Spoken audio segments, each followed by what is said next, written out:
Kaixo guztiok bideo berri honetara. Honetan egingo ditugu bihurketa faktoreak eta izango da ziurrenik, azken igual printzipioz da azkenengo bideo. Beste momenturen baten igual gehiago egiten ditut, baina lehenengo 7 bideo hauetatik hau da azkena. Zergaitik nire ustez zailenetarikoa delako.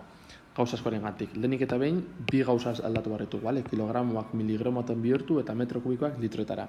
Horretaz aparte, ikusten dugunez, kubikoak agertzen zaizkigu, beraz, adi egon bargara zein eskailera erabiltzen dugun. Eta azkenik, volumenak agertzen zaizkigu metro kubikoak litroetan bihurtu behar dugulako. Beraz, dira aurreko bideoen nahasketa bezalako bat, eta kontuan izan behar dugu. Beraz, egongo dira gauza batzuk, igual ulertzen ez dituzuenak, aurreko bideoetara joan, horietan azaltzen dugulako astiro. Beraz, hauek dira, behar ditugun ingrediente guztiak. Hau volumetan erabiliko dugu, hemen daukagu eskailera simple bat erabiliko duguna kilogramoak miligramoetan bihurtzeko, eta azkenik daukagu eskailera bat kubikoak kontuan hartzen dituena, metro kubikoak, gero ikusiko dugu dezimetro kubikoetara pasatzeko. Lehenengo urratsa, idazten dugu daukaguna. 1,23 kilogramo zati metro kubiko. Hau bihurtu behar dugu zerbaitekin kilogramo miligramo bihurtzeko. Kilogramo hemen behan jarriko dugu, eta hemen goian miligramo. Gero ikusiko dugu 6 zenbaki jarri behar dugu. Horretaz aparte, aurreko bideo baten azaltzen dut, metro kubikoak eta litroak balio dutela volumena neurtzeko, baina ezin dezakeguna eginda hemen jarri metro kubiko, hor jarri behar dugu, eta hemen litro. Zergatik ez dakigulako zein den hauen arteko erlazioa.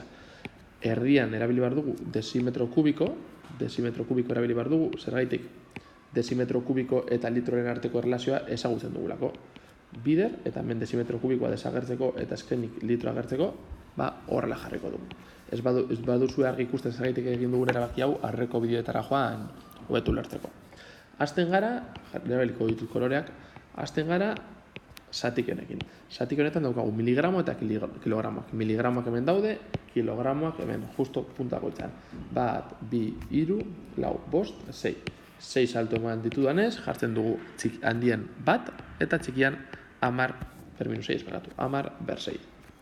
Orain, erdikoa egiteko, erabiliko dut kolore gorria.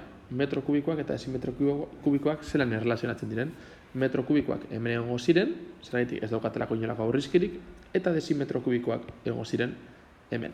Ikusten dugunez, handiagoak dira metro kubikoak, beraz hemen jartzen dugu 1, eta horretaz aparte, ikusten dugu, hemendik ona salto bat ematen dela, baina nola ezberdina den eskailera hau, eta hauetan bakoitzak balio duen 3, 0, jarri behar dugu 10/3.